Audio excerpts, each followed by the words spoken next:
What do you think when you think of the breakdown of the mind and the identity and the ego? How do we free ourselves from the trap of that? Like when I think of, we're in the States right now. Yeah. In the States, there's a lot of like, I'm a Republican, I'm a Democrat, I'm pro this, I'm anti that. Yeah.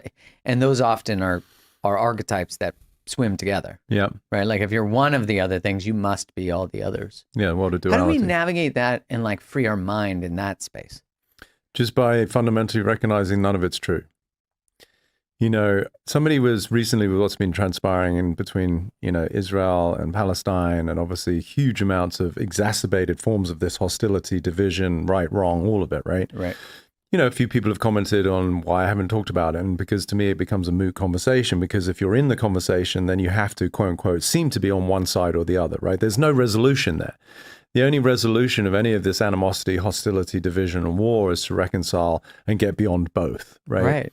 So within that context, a super profound conversation that I didn't know this is where we'd be going, but is nobody is a religion, right? It's a complete falsehood to say I'm Christian, I'm Muslim, I'm, you know, Buddhist. It doesn't really matter. That by virtue of the fact that you're associating with a label, you have now completely separated yourself from the truth that you're not that. You can, by all means, like make a choice, hopefully conscious, not because it's inherited, because it's what your parents and your grandparents did, which is how most people adopt a religion. So even you're there, born Catholic, not chosen. it's not even chosen. Yeah. But if you want to subscribe to a life that is based in the tenets and principles of Christianity or Islam or whatever, okay, great. There's a certain degree of power in that, just like you choose to have a vegan diet or eat organic or go to your local farmer's market. Like these are choices.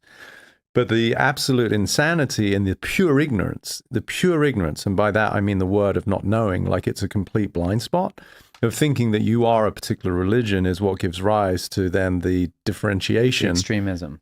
And the separation that then I have to be right in order to maintain my identity, which, as I said earlier, is based in complete fictitiousness.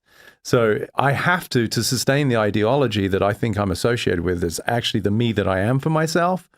I have to fight because I'm protecting what I think is me, but it's not. It's a story. So I have to fight harder because I'm much like the ego wants evidence of its existence, this ideology or whatever identity we have said I am. Yeah. Which you say I am, you're fucked.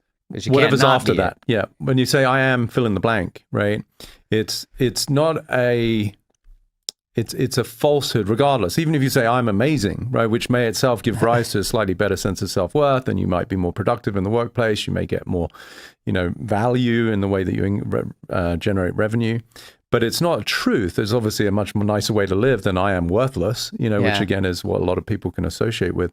But the I am statement is sort of the root. It's the trunk of the tree upon which all the branches of our identity start to extend.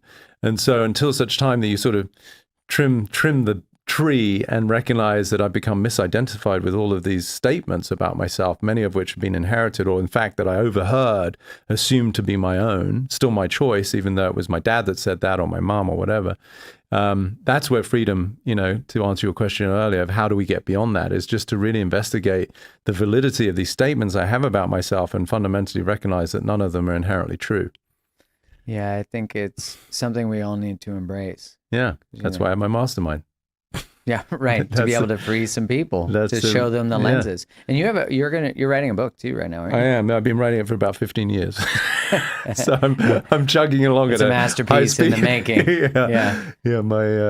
My tomb that will be my legacy to planet Earth to shift the course of humanity.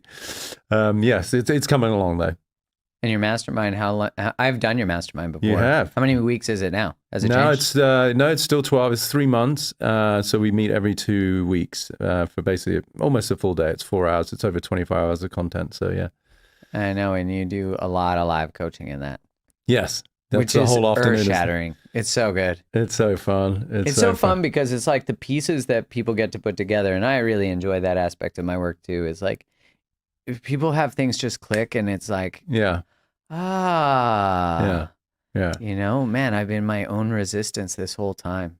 And that's where the compassion component comes in, right?